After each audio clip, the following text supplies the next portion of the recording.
On poursuit avec cette initiative pour favoriser la formation des jeunes. La Chambre de commerce et d'industrie d'Eure-et-Loir organise depuis 14 ans la Tribune des talents, des rencontres entre lycéens et entreprises. Didier Lepape et Sana Asnaoui ont suivi l'une de ces rencontres dans une chaudronnerie de Saint-Georges-sur-Eure.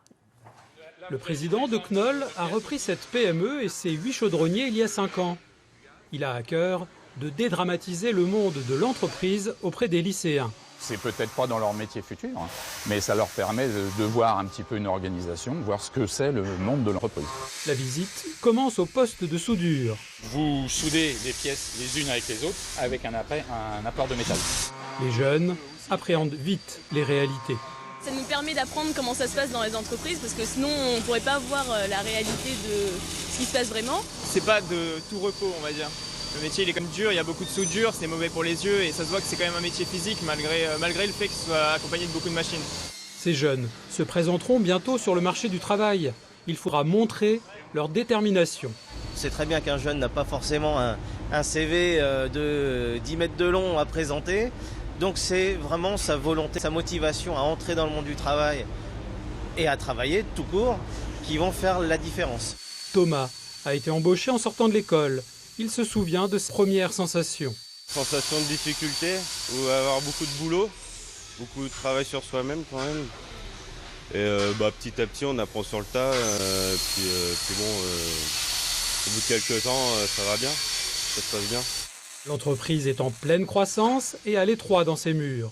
Knoll s'offrira bientôt une nouvelle jeunesse.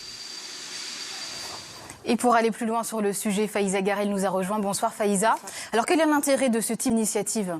Eh bien, la Chambre de commerce et d'industrie tente de créer des passerelles entre les jeunes et le monde de l'entreprise. L'idée est de leur faire découvrir les métiers pour qu'ils fassent leur choix d'orientation en connaissance de cause, mais aussi pour leur donner un aperçu du marché du travail. Dans notre région, seule la CCI d'Eure-et-Loir met en place cette tribune des talents. Les autres ne le font pas, mais elles organisent des nuits de l'orientation qui permettent aux jeunes d'échanger avec des professionnels. La prochaine, le 27 janvier, dans l'Indre et le Loir-et-Cher, et le 3 février, dans le Cher et l'Eure-et-Loir. Alors, est-ce que les jeunes connaissent ces métiers qui recrutent ?